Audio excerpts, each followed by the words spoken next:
Hello, everybody, and thank you for tuning into the weekly report.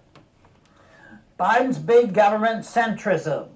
President Biden's $5.8 trillion fiscal year 2023 budget increases discretionary spending to $1.6 trillion. The remaining $4.2 trillion of spending consists of mandatory spending, including on Social Security, Medicare, and interest on the national debt. The discretionary spending is divided between $813 billion for defense and $769 billion for the rest. Since Biden's budget increases military spending and does not call for major new government programs, some have described it as centrist, calling a $5.8 trillion tax and spend monstrosity centrist. Shows how far the center of American politics is from the principles of limited government. Little of Biden's proposed defense budget will be spent to defend the American people. Although it will defend the ability of defense contractors, lobbyists, and war party propagandists to continue littering North Virginia with McMansions, Biden wants to spend yet more to continue the U.S. counterproductive intervention in Ukraine, as well as on NATO and other programs aimed to challenging Russia. And Biden's budget also proposes spending at $1.8 billion to support free and open, connected, secure, and resilient Indo-Pacific region, and another $400 million for countering the People's Republic of China's malign influence fund. How would Biden react if China started spending money to challenge the U.S. influence in the Western Hemisphere? Biden's budget spends $33.2 billion to support law enforcement. Federal spending on local law enforcement violates the 10th Amendment and takes a step toward nationalizing the police. A national police force would be a grave danger to liberty.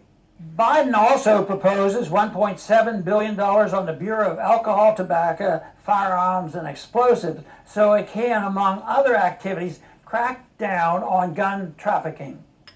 A crackdown on gun trafficking allows the agency to harass gun owners and firearms dealers. Biden's centrist budget also provides funding to crack down on hate crimes. Criminalizing thoughts has no place in a free society. Biden claims he has reduced spending. However, the only reason spending is down is because Congress has stopped passing multi-trillion-dollar COVID relief bills. Biden's budget proposes reducing the deficit by raising taxes. Among Biden's tax proposals is a new 20% tax.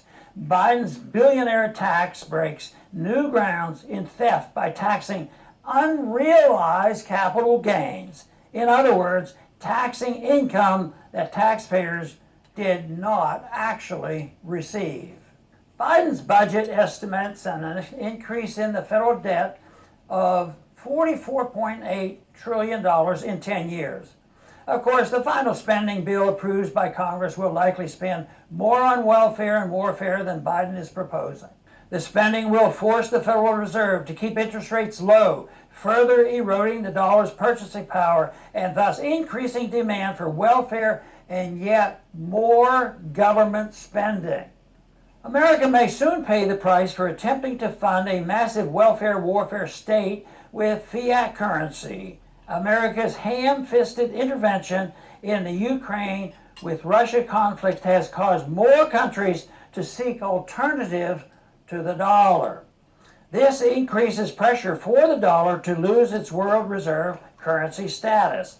When that happens, the U.S. will face a major economic crisis featuring hyperinflation, massive unemployment, and the growth of authoritarian political movements. The only way these problems can be avoided is if the people demand the federal government stop trying to run their lives, run the economy, and run the world. Thanks for listening.